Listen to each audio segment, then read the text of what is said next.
All right, welcome back, folks, to the Ocean Hour podcast. My name's Jeff Gorman. I am one half of the rock duo Illiterate Light. I'm a guitar player, singer, songwriter.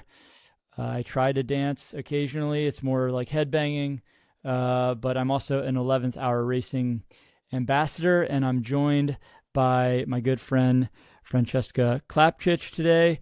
We have been chatting about the Transit Cafe lore, the Vendée Globe, sustainability. You can page back and listen to our previous two podcasts to hear a little bit more of the context there.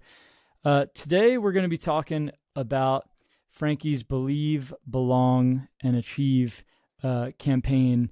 And I wanted to read this quote, Frankie, that I found on your website because I just thought it was really beautifully worded. It says this: in a world grappling with deep societal divisions, environmental crises, and growing inequality, we can't afford to leave anyone's potential untapped.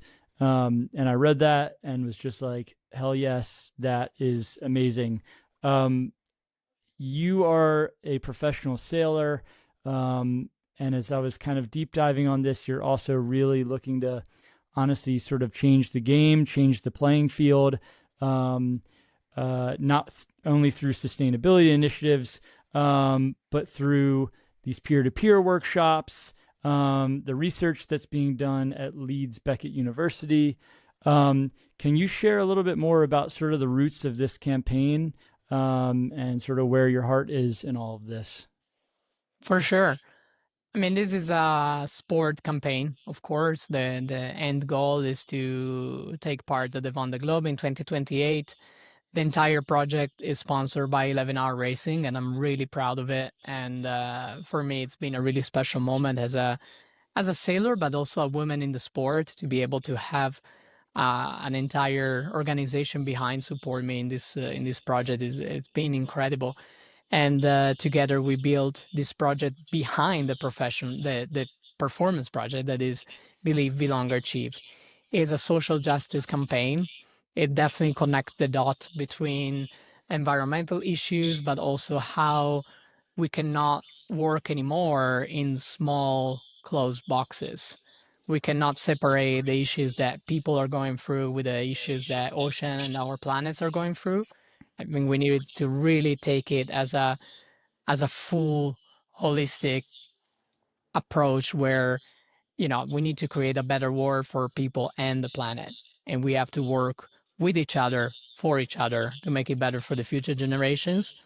In my sport, and it's a small example and it's a small bubble that I perform and I live in it, but there is really little to no accessibility to our sport. The sport is quite expensive.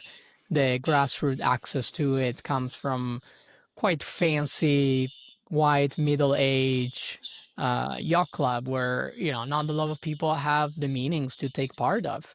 The sport, as you grow, it gets worse. We can see, it's a multi-million project to do this kind of events, and I feel we are losing a lot of talents too because we don't even know that exists, because we keep just reaching to the same small pots, to the same small communities, and we're missing a big part of our people.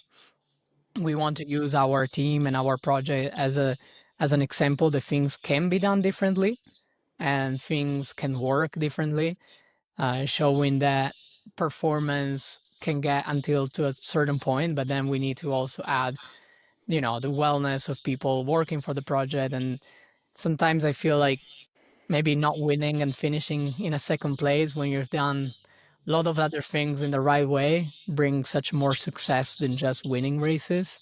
And that's the philosophy behind it. And using this platform also to bring a lot of education. And we have workshop, we want to work with communities, bring information into the communities, and create this collective action with where other people that believe the same things that we do can work together and spread the voice more and more and bring it in their own communities, hopefully creating a sport that is more diverse, more accessible, where people can see really a different version of themselves. I grew up feeling quite lonely and not having got lot of example in front of me, people that look like me, that might be like me.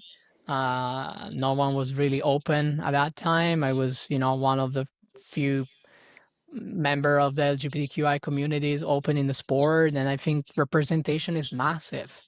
If you cannot see, how can you be, and how can you believe that one day you can be? And I think it's enough.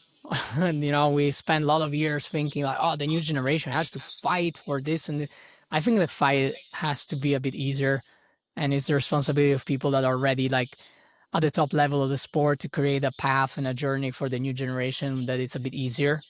And I feel that extremely important for me. Amazing.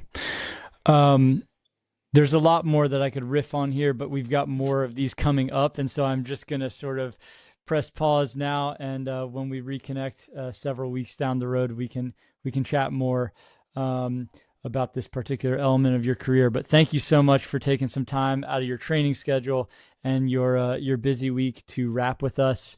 Best of luck training. And thank you so much, Frankie. Thank you. And talk soon.